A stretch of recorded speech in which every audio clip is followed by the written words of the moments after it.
পয়লা ফেব্রুয়ারি মানিকচকের তৃণমূল বিধায়ক সাবিত্রী মিত্রের উপরে হামলার চেষ্টার অভিযোগের ঘটনায় এবার গাড়ি বাজেয়াপ্ত করল পুলিশ। গাড়ির মালিককে জিজ্ঞাসাবাদ করছে পুলিশ। কথা বলবো, করুণাময় সিংহ রয়েছেন আমাদের সঙ্গে টেলিফোন লাইনে। করুণাময়, মালদা পুলিশ সূত্রে কি খবর?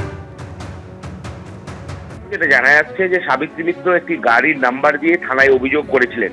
সেই গাড়ির নাম্বার ধরে পুলিশ ঘটনার তদন্ত আরম্ভ করে এবং বেশ কয়েকটি সিসিটিভি ফুটেজ পুলিশ খতিয়ে দেখে এবং সেই রাস্তা দিয়ে যে সমস্ত গাড়ি ওই নাম্বারে গেছিল সেই সমস্ত গাড়ির খোঁজ খবর চালাতে গিয়ে পুলিশ জানতে পারে যে বৈষ্ণবনগরের একজন বাসিন্দা মোহাম্মদ সানিজ আক্তার, তার এই গাড়িটি রয়েছে, এই নাম্বারের গাড়ি রয়েছে এবং তার গাড়িটি পুলিশ বাজেয়াপ্ত করেছে ইতিমধ্যে এবং তার মোবাইল ফোন পুলিশ সিজ করেছে।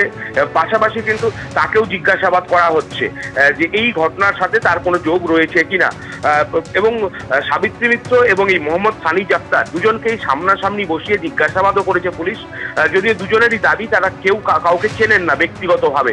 সেইভাবে পুলিশ এখন কিন্তু পুরো বিষয়টাই তদন্ত করে দেখছে যে এই সানিজ আক্তার কোনোভাবে যুক্ত কিনা, বা যদি যুক্ত থাকে তাহলে এই ঘটনার সাথে আর কারা যুক্ত রয়েছে। পুরো বিষয়টাই এখন পুলিশ তদন্ত করে দেখছে মানিকচক থানার আধিকারিকেরা।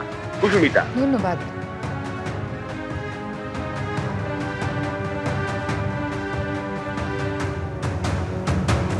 এখানে আপনি আজকে কোশ্চেন করছেন যে আমরা পুলিশের কাজে সন্তুষ্ট কিনা, এভরিথিং এন্ড অল দ্যাট। আমরা সরকারে আছি, রাজ্যে আমাদের মাননীয় মুখ্যমন্ত্রী পুলিশ মন্ত্রী, এটা ভুলে যাবেন না। পুলিশ সঠিকভাবে কাজ করছে এবং সম্পূর্ণভাবে কাজ করছে। এটা সাবিত্রী মিত্র বড় কথা নয়, এটা রাজ্যের যে কোনো মানুষের ক্ষেত্রে হলে সেটা এইভাবে একইভাবে ইনকোয়ারি করা হয়। ভালোভাবে কাজ করছে। আপনি কি বিধানসভায় তুলবেন যে এইভাবে? বিধানসভায় তুলবো কি জন্য? আশ্চর্য কথা, এখানে সরকার আমাদের দেখছেন, আমি এটা ভয় পাই না। আমরা কথা হচ্ছে এরকম ঘটনা যাতে যেগুলো ঘটছে এইগুলো ইনকোয়ারি পুলিশ করছে। এরকম একটা তো ঘটনা নয় যে আমাকে জানিয়ে তো কেউ আসেনি যেখানে এসপি কি করলেন, তাও কি করলেন। সেই জন্য এটা হচ্ছে একটা ঘটনা রিসেন্ট হয়ে গেছে। একজন গাড়ি ধরা পড়েছে, একজনকে ধরেছে, যে গাড়িটা আমরা নাম্বার বলেছিলাম সেটাকে ধরে রেখেছেন পুলিশ, জিজ্ঞাসাবাদ করেছে। দলছুট হয়ে লোকালয়ে ঢুকে পড়েছিল হাতি, আর সেই হাতিকেই আর্থ মুভার দিয়ে উত্ত্যক্ত করল স্থানীয়রা। এর মাঝে আর্থ মুভারের সঙ্গে সংঘর্ষে আহত হলো হাতি। ভাইরাল হলো সেই ভিডিও। অন্যদিকে মালবাজারে অমানবিক এই ছবি সামনে আসতেই আর্থ মুভারের সহচালককে গ্রেফতার করল পুলিশ। সোমবার তাকে আদালতে পেশ করা হলে 14 দিনের জেল হেফাজত হয় তাঁর।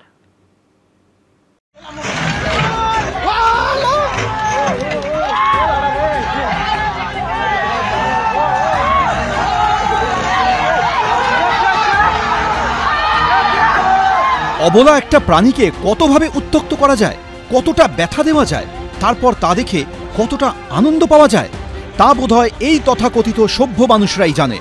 জলপাইগুড়ির মালবাজার এলাকার এই ছবি গত কয়েকদিন ধরেই সোশ্যাল মিডিয়ায় ভাইরাল। একটা অসহায় বন্য প্রাণীকে ক্রমাগত বিরক্ত করার রাগানোর এই ছবি দেখে বয়ে যাচ্ছে নিন্দার ঝড়।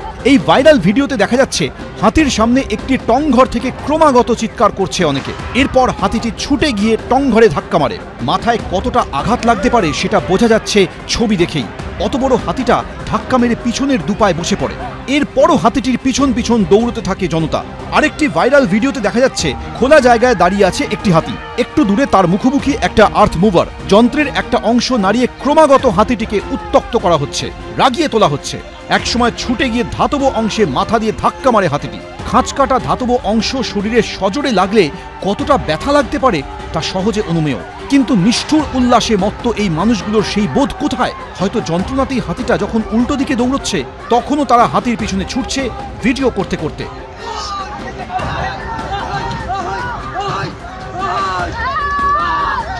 এই ছবি ভাইরাল হওয়ার পর রবিবার রাতে জেসিবি সহ চালক আমন এক্কাকে গ্রেফতার করেছে পুলিশ। হাতিটিকে উত্ত্যক্ত করা এবং আঘাতের ঘটনায় পরিবেশপ্রেমীদের তরফে বৈকুণ্ঠপুর ডিভিশন এবং মালবাজার থানায় অভিযোগ দায়ের করা হয়। মানে দেখা যাচ্ছে জেসিবিটা চেস করে যাচ্ছে হাতিকে এবং তার ফলে কিন্তু হাতিটা দৌড়ে এসে জেসিবিকে মেরেছে এবং তার ফলে কিন্তু হাতিটার মাথার মধ্যে অনেক বড় চোট পেয়েছে। ওটা জেসিবিটা নাকি নিজের থেকেই ওখানটা গেছিল, ওকে কেউ পারমিশন দেয়নি। আলাদা করে অভিযোগ দায়ের করা হয় বন দপ্তরের তরফে। বৈকুণ্ঠপুর ডিভিশনের ডিএফও এম রাজা জানিয়েছেন তাদের কাছে প্রথমে অভিযোগ এসেছিল, এরপর তারা ভাইরাল ভিডিওটি দেখতে পান। রবিবার রাতে গ্রেফতার করা হয় জেসিবি চালককে। এই ঘটনায় বন্যপ্রাণ অ্যাক্টে মামলা রুজু করে তদন্ত শুরু করেছে বৈকুণ্ঠপুর ডিভিশন। রাজা চট্টোপাধ্যায়, এবিপি আনন্দ, জলপাইগুড়ি।